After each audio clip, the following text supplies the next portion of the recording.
So in this video, we are going to look at how we can really render the application when count changes. So when the value of count is changed, this value needs to change. That means here it needs to change. So when I say +1, this has to change. But right now it's happening only in the console. Now how do I change it here? So let's go ahead and change the values here so that we can add +1. Now how can I do that? I'll remove this and say count, that is this value here, is equal to count +1. Now we can either do this or in the shorthand form, that is count plus plus, and then we can log it out. So console.log add 1 to this, comma, count. So that will give us the value of count here. So we will focus on this function for now, and then we will focus on this function. So on the minus function, let's first focus on add, save this, and let's go back here and say +1. It says add 1 to this, 1, 2, 3, 4. So the value is increasing when we add +1. The value is increasing, but it is happening here and it is not changing in our browser. It has to be rendered here. So let's focus on that. You all notice that count is shown in the browser, but it's not changing. So is it a problem with our logic?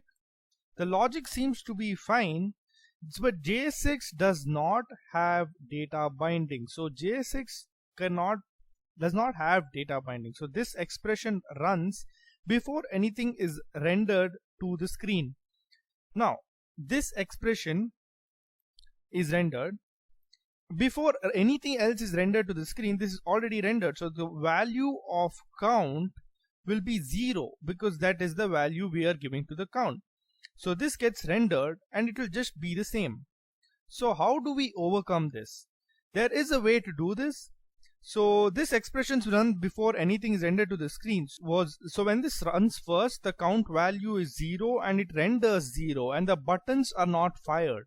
There is no way one of our event handlers, that is these are our event handlers.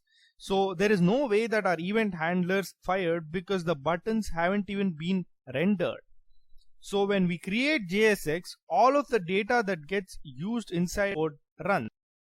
So basically that means that when the code runs, all this gets used up. So in this case, count will always going to be 0 because count was 0 when it first ran. Now we can overcome this by using components. But let's not get ahead of ourselves and let's look at what is going to happen over here. Let's create a function to do it. And let's create a function down below which says let's say const render app. So this is going to re-render each time. Render app is equal to arrow function, open the curly brackets, and we want to keep re-rendering this. This is what we want to re-render. This is what we want to render. So we will put this over here. So cut it and paste it inside this function. Also we need to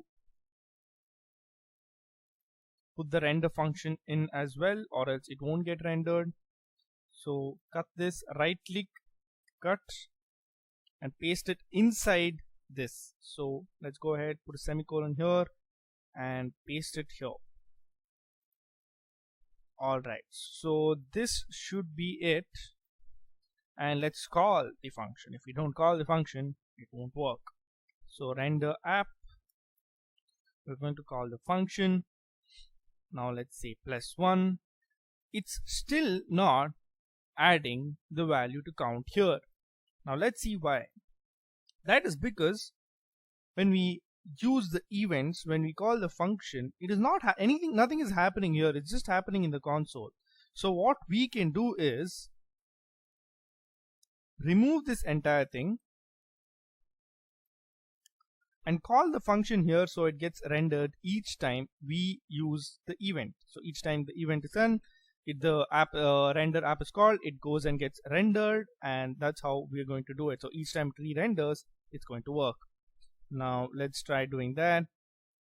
Let's close this, put a semicolon here, put a semicolon here, save it. Let's go back, say +1, and the value changes in your browser. The value is changing in the browser and not in the console. I hope the same thing is happening for you. If it isn't, please go make the required changes. As I said earlier, you need to put it in a function, call the function, remove console, and put that value here. Put the function here, call the function here. So when you say -1, it is still happening in the console. Let's go ahead and do that. Do it for that. Now let's say +1, the value is increasing, but for -1, the value is decreasing in console. Now what I want you to do is pause this video and then go ahead and do the exact same thing for the minus function, and let's see if that happens. So go ahead and do that, and I'll do it right after this. I hope you tried doing it. So let's do that here. Let's remove console.log. Let's add the logic. Let's render the app.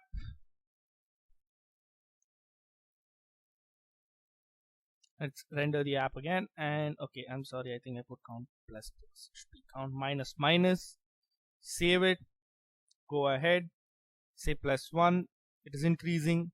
-1. It is decreasing. The value is decreasing and it is increasing as well.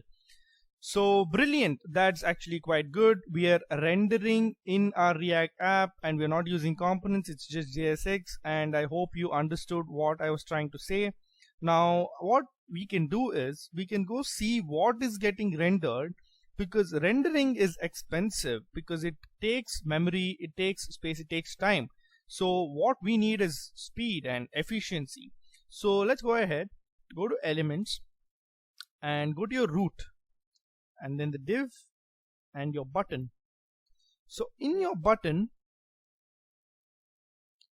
go ahead to +1, left click twice, and you can change the value here. So say, let's say +2 and say enter.